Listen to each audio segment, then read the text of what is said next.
is Tampa Bay's 10 News at 11. Good evening, everyone. I'm Marty Matthews. Heather's off tonight. And I'm Reginald Roundtree. Thank you so much for joining us tonight. He spent nearly 24 years in prison for a crime he didn't commit. Now his name is finally cleared.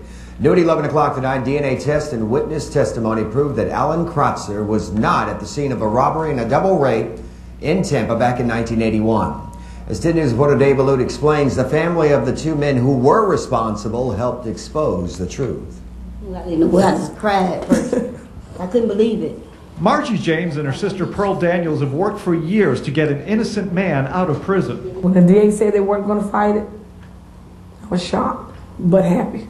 James and Daniels didn't know Alan Kratzer, but they knew Kratzer was innocent because their brothers, Douglas and Corlenzo James, said Kratzer wasn't even there when they sexually assaulted a 38-year-old woman and a 12-year-old woman during a robbery in Tampa in 1981. And then my brother, Douglas, he did his part. He told the whole story, and he told them that it wasn't him that was with them. It was a lifetime friend of ours that was with them.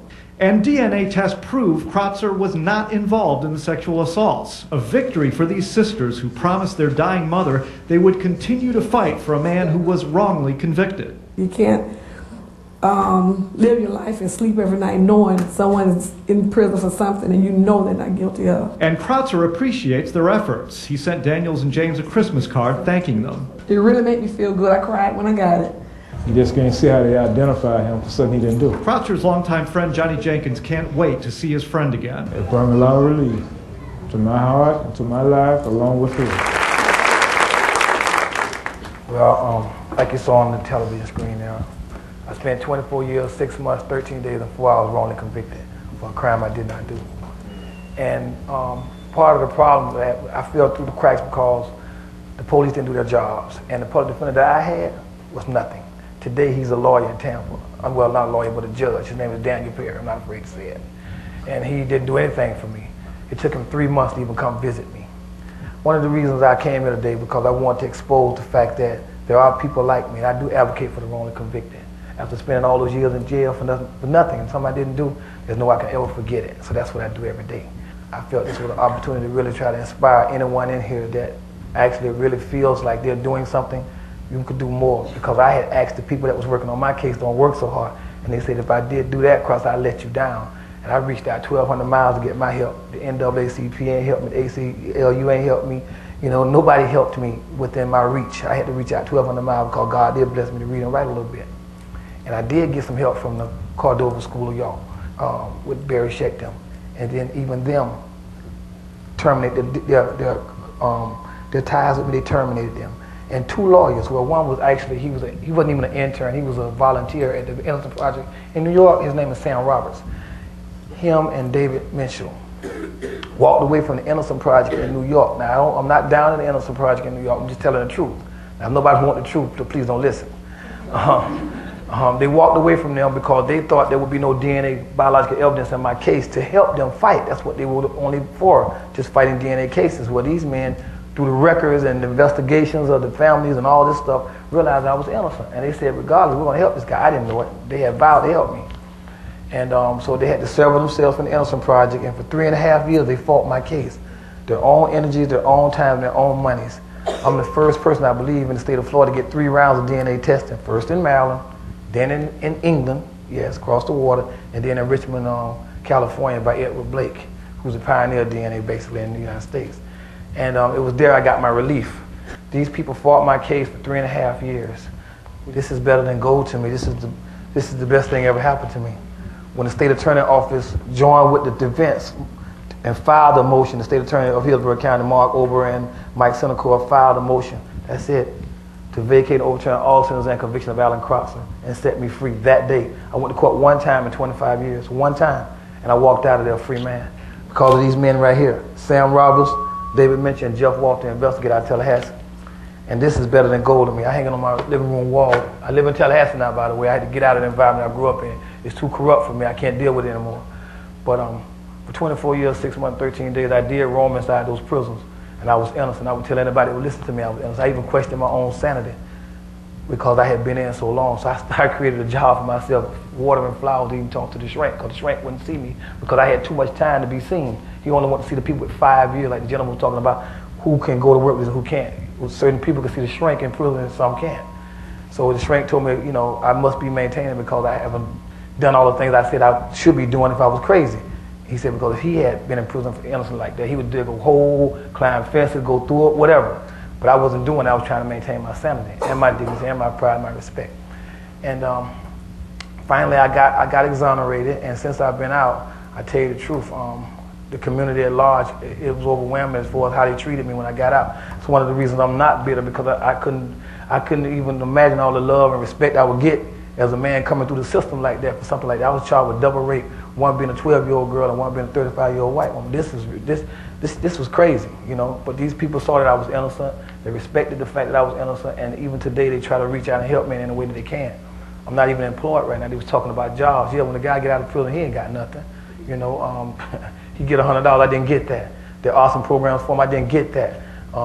In fact, I had to go on public assistance for a while, you know, because I couldn't get a job because, you know, sometimes it's politically incorrect to even hire me. You know, I'm trying to get a job now with the Gadsden County Sheriff Office over there in Quincy, Florida, working with at-risk youth, just speaking to them and stuff like that, because that seemed to be the best thing I could do is just come out and talk to people about what I've been through and try to deter somebody else. Recently here, my son there, his father was murdered, you know, in our old neighborhood, you know, and it's taking a toll on my family again, and it's the reason why I moved out to St. Pete. There's a lot of things going on in the community that I wish I could change just by speaking. But right now, I hope that I can encourage anybody that's working with anyone incarcerated, because there may be an Alan Crosser within your caseload. It may seem like he did it, because the people said I did it. They said I was 6 feet tall, light complected, weighing 180 to 200 pounds. I was about 135, very dark and very short. You know what I mean? But they said it was me, you know, and that was the eyewitness account that got me, you know, the 130 years that I was serving. I was serving 130 years, 1/3 jurisdiction, which meant I did about 43 years before I was eligible for parole, and then it wasn't going to parole me because I had sexual battery charges, and I couldn't go see the shrink to even get on, you know, get evaluated for that because I had too much time. So I was in catch 20. I'd have died in there. I went in at 20 and came out at 45 years old. I'm 46 years old. I still know I'm fine though. You know.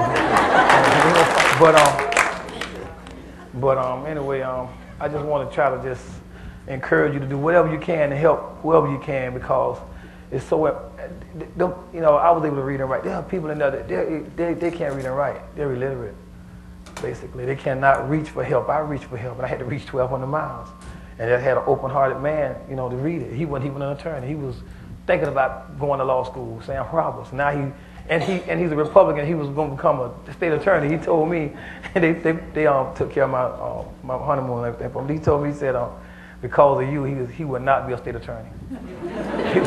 Because of me, you know. So it's kind of hard to just kind of explain to you what all I've been through. But my mother died after 20 years of my incarceration. She always told me God would fix it, and when God fixes it, it's gonna be fixed right. And she wasn't lying.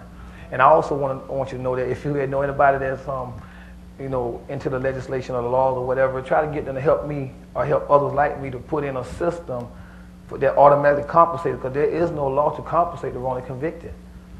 And for 2 years, I've got a crash course in politics. I mean, these people, some of those people up there are despicable, but they're in elected positions. You know, they're in elected positions. If they're not doing what you want them to do, they don't need to be there.